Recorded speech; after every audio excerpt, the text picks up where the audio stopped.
They stood there in their black suits, fake grief plastered across their Botoxed faces. My father adjusted his cufflinks like he was at a board meeting, not his own father's funeral. My mother dabbed her eyes without tears. And me? I didn't cry. I had buried the only man who ever raised me, but I didn't cry. I was too focused on what was coming. The lawyer cleared his throat and opened the envelope with Granddad's will. I watched their postures straighten, their eyes sharpened like vultures circling fresh kill. They thought they knew what was inside. They didn't. I still remember the night they left me with him. I was 9. My father had a new job in Dubai. My mother said I'd be better off in the countryside. She didn't even hug me goodbye. Grandpa opened the door that night barefoot, hammer in hand, grease on his face. He looked at me, then at them, and said, "Leave the boy, no questions." He didn't believe in asking why people left. He believed in showing you how to survive once they did. He taught me how to build a table, wire a generator, break a man's nose if I had to. He didn't coddle me, but he never abandoned me either. When I broke my arm falling off the barn roof, he didn't panic. He drove me to the ER himself and told the nurse, "He's tough, just needs a cast." He was right. He made me tough.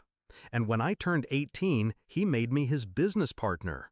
That's what they didn't know. While they were living like royalty in foreign countries, I was building legacy with calloused hands and blueprints. By the time I was 25, I was managing the ranch, the workshops, the patents, the land, and the quiet investments he'd made in tech startups. Granddad played dumb, always wore those dirty overalls, but he was sharp. Silent rich. The kind who never showed his cards until it mattered. And it mattered now.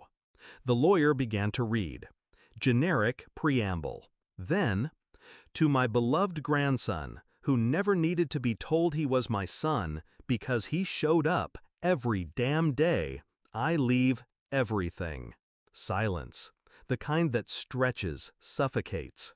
The lawyer looked up, adjusted his glasses. That includes the house, land, business assets, patents, and my entire financial estate, valued at just under $112 million. My mother's hand twitched.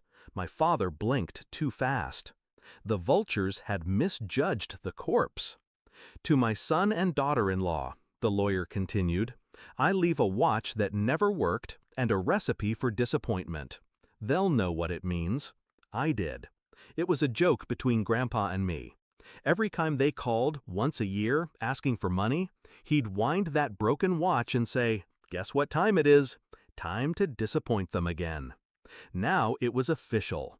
They started to protest. My father rose, voice cold, measured. There must be a mistake. No mistake, I said, standing up, finally meeting his eyes.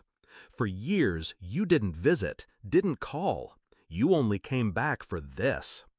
You manipulated him, my mother snapped. He was old. I stepped forward, calm. Old doesn't mean stupid. He saw who showed up and who didn't. She turned red. We were building a future. You abandoned your son, I cut in, and left him with a man you thought was nothing more than a rusty wrench. That wrench built an empire. With me. My voice didn't rise. I didn't need it to. I'd already won. I walked out before they could say more.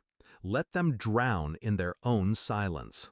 I drove back to the ranch, parked under the old oak tree where Grandpa used to drink his coffee. I sat in his chair. The leather still warm from the sun. Birds chirping like nothing had changed. But everything had.